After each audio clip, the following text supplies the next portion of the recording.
Hello, this is Mike with Mike's Muck. Hey, I'm out north of Morristown, Arizona, and I spent a lot of time out here prospecting, probably because my dad did it in the 80s, so he brought me back in here.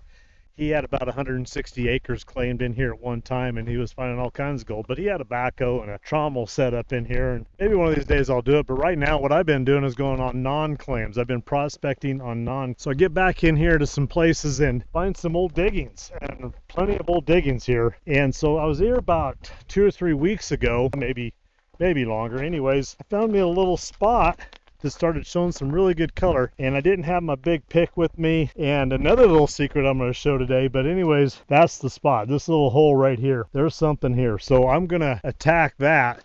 And then what I'm going to do is I'm going to screen it down with the Bare Ironworks hand screen, and down to 1/4 inch, and I'm going to put that on eBay for y'all to get. So unlike everybody else on eBay that's like guaranteeing gold and saying that they add gold, I'm not going to add any gold to it. I test it as I go, so I know that there's gold in it. I wouldn't sell you nothing, but it's the real deal. It's coming straight from the ground. I don't think a lot of people do that, because when I order stuff off of eBay, you can tell it's already been screened, or like already washed sand. So this stuff is going to be muddy. It's going to be raw. It's never been got wet in a pan or a sluice box or anything like that. Just ran through the Bare Ironworks screen. So you're going to expect muddy water, black sands. It's the real deal. This is what it's really like. Hopefully you can experience what it's really going to be like if you came out here in Arizona in the desert and mined gold. So I'm going to set up and we're going to get going, and I'm going to show you some tricks on how to do that.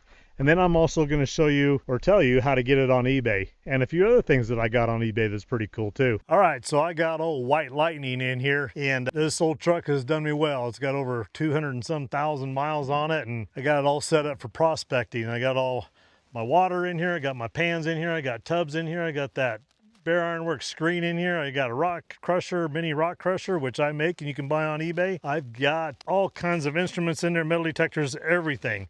So I'm going to unload and I'm going to get after it, and we're going to go find some gold. Okay, so if you've ever been in Arizona or other places too, it doesn't really have to be Arizona, but a lot of times where the gold is, it's hard. And it looks like this should be loose stuff. And I mean, I can sit here and pick at it with my shovel all day long and not get anywhere. So I'm going to show you a little few tricks to get that out.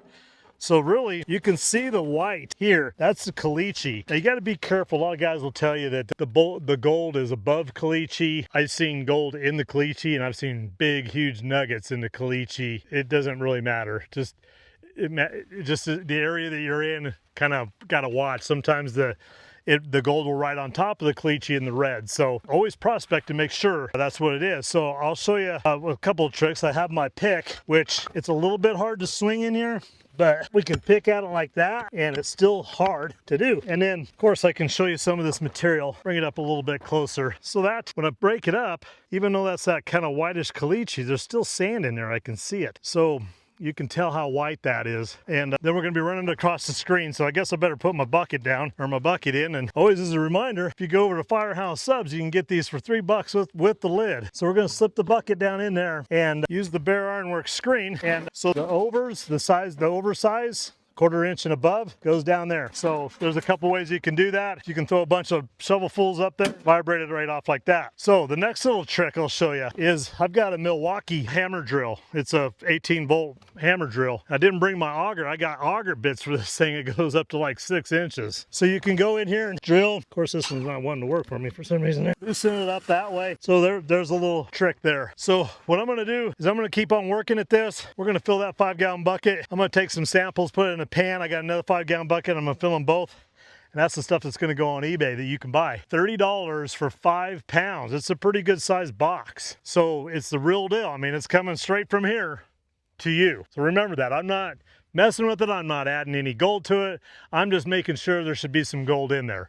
So I've hit some pretty good pieces in here. Not quite pickers, but I've only panned 2 pans out of here before. So let's get after it and let's see what we can do. Okay, we're gonna test something here. I still got a little bit in here. Just lift that screen off, push whatever else is in the pan here, get all that big chunky gold. I don't know, I'm just kidding. Anyways, we'll take a sample, take it over and pan it. We'll get a little bit more in there. Okay, let's go see what that does. All right, so I got that 1/4 inch minus I just got from down there, and I just want to give you a little bit of background on my panning techniques. Now everybody has their own panning techniques, so find your own. But I started panning literally when I was 4 years old. Very first time I ever remember panning, 1968, 1969.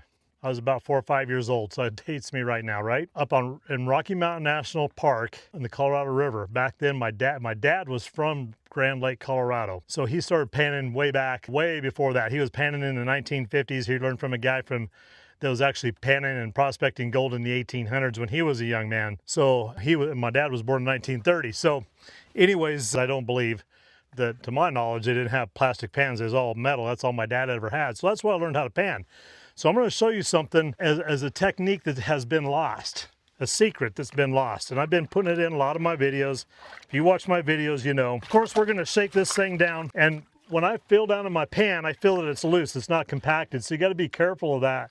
Sometimes you can start shaking and it gets really compacted in there fast. It's kind of odd how that happens. But anyways, I'm going to start shaking it. And one thing I do is I keep my riffles at the low end. So we're going to pan like this. We're going to shake down, and I'm just barely pushing my pan, tilting it forward into them riffles, because I want that gold to go down in the very deepest part of my pan. And so shake it pretty good, and I'm doing it a lot here. So I do know that so I'm just like swirling it around in the water, and that gold, if there's gold in there, it's already went to the bottom. Now you got to be careful in places like Nome, Alaska. I've been up there panning. It has really flat gold, or a lot of gold, so you'll lose it if you do this, kind of like the Eagle River in Colorado. I've noticed that a few other places.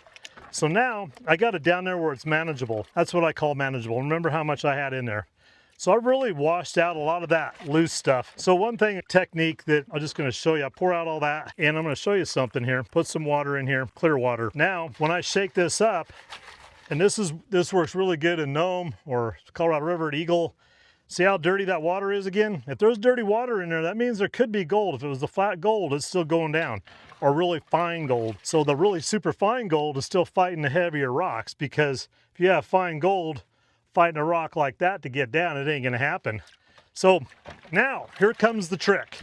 If you was using a metal pan or panning with a metal pan, the worst thing you can do, in my opinion, panning gold, is sit here and do this action. They all tell you to do it. To me, it's wrong. You get your material back here, you're gonna go back here and you're gonna go back and forth like that. So what's happening right now is I'm pushing that light stuff back and forth, and if there's any gold in there, that gold will drop into one of these riffles. That's what them riffles are made for.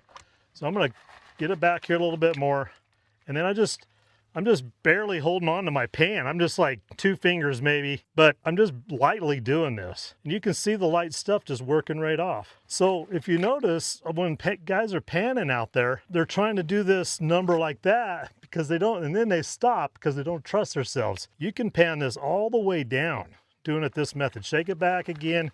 Make sure that little bit of gold that might be not getting down is getting down. I can guarantee you the majority of the gold, if there's gold in this pan, it's down at the bottom already, and it's in that corner down there. And that's what I like about the Estwing pans that I sell on eBay, by the way. And so I'm just gonna dance this across. You can see it from there. Maybe I get back here a little bit better, and I can just go back and forth like that. And I'm really working everything off. So I'm shaking it down. I'm gonna start using some clear water here now. Kind of give you an idea. See how dirty that is? I'm just going to keep some clear water going here. Now, sometimes you'll get a rock in there that's heavy. So if I scoot a rock out that's still in the pan, make sure it's underwater as you scoot it out so you don't drag gold with it. For some reason, that's a heavy rock. Probably bite or something like that, or some iron, whatever it is. Heavier mineral. And if it's a piece of quartz that's doing that, you want to look at it a little bit hard with your loop. You can always have one of these loops with you. Look at stuff in like quartz or little pieces in your pan or whatever. So now I'm just going to go back over here. I'm still going to do my dance, my rocking motion, and get all that light stuff off. So now you want to, a lot of guys will tend to go around in circles like that, which is okay the first time you do it. Or if you can't do that, see how so then I'm just watching for gold coming back down in here if I'm losing any. So like I said, if I was in the Colorado River, I would be I'd already be seeing gold up there. Of course, then I'd have a heck of a lot more black sand in there too. So we're just kind of going along here, seeing what we got. I already see some pulling up. Now I'm pretty sure I don't have any in here. So what I like to do is get rid of that. And this is strictly for prospecting. You're not going to make a lot of money just doing out here panning. So now we're going to go again, and I already see a spot going there. go back this way a little bit. You can go back and forth. So if you get too much coming this way, like I'm watching a piece of gold right there that's moving. Another one just popped up right there. So I got another one hanging clear out over here and another one. So I've got 4 pieces in there. I'll shove that one up. But if you shove something like that up, one thing I forgot to do is I forgot to put a little bit of rinse aid in here. I'll just put a drop in here because that'll definitely float your gold. The reason for that is you create negativity, positive and negative. I can't remember the word, but anyways, it reduces the tension along with, and undissolved solids can float your gold too, just kind of like a boat holding up a load. So there we go. And you can go one way or the other.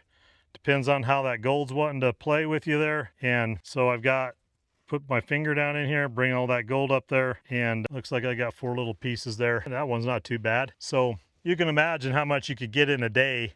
And I didn't even fill this pan up, so hopefully you can see those pieces there. I'm prospecting for gold, and if you can't get out here to get your own gold, buy some from Mike's Muck on eBay.